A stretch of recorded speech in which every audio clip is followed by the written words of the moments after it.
ఈరోజు మరొకసారి ఈ మాట మనం జ్ఞాపకం చేసుకోవాలి. దేవుడు మనతో చెప్తున్నాడు, నీ క్రియలు నేను ఎరుగున్నాను. దేవుడు నీతోనే మాట్లాడుతున్నాడు. నీ క్రియలు దేవుడు ఎరుగున్నాడు. దేవుడు వాక్యం తెలియజేస్తుంది, ప్రతి వాడు దేహంతో జరిగించిన కార్యాలకి ఏం చేయాలంట? లెక్కప్ప చెప్పాలంట. నీ క్రియలు దేవుడు ఎరుగున్నాడు.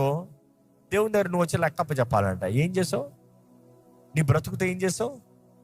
నీ జీవితంతో ఏం చేసావు? నీకు ఇచ్చిన తరుణాలతో ఏం చేసావు? నీకు అనుగ్రహించిన కృపతో ఏం చేసావు? What have you done? ఈరోజు నేను చెప్పగలిగింది ఏంటి? ఏం చేస్తావు నీ బ్రతుకులో? ఇంకా ఇక్కడ దేవుని వాక్యం తెలియజేయబడుతుంది. దేవుడు అంటాడు, నీ క్రియలు నేను ఎరుగున్నాను.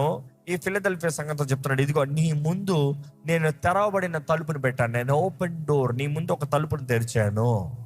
ఆ రోజు ఫిలదెల్ఫియా ప్రాంతంలో ఉన్న వారికి తెలుసు, ఆ ప్రాంతం అంటేనే అవకాశాలు, తరుణాలు అనుగ్రహించబడే స్థలము.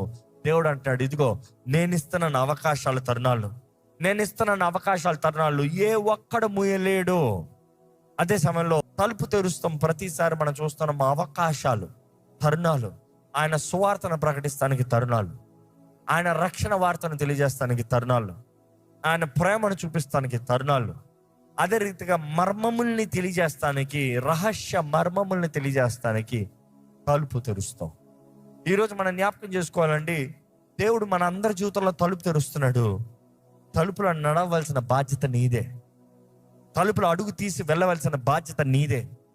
తలుపులో అడుగు తీయకుండా ముందుకు వెళ్ళకుండా దేవుని సహాయంని, దేవుని శక్తిని నువ్వు చూడలేవు. దేవుడు నీ ముందు తలుపు తెరుస్తామంటావు. నీ జీవితంలో ఒక తరుణం ఇస్తాము. ఈరోజు ఎంతో మంది దేవుడు ఇచ్చిన తరుణాలని వ్యర్థపరుచుకుంటున్నారు.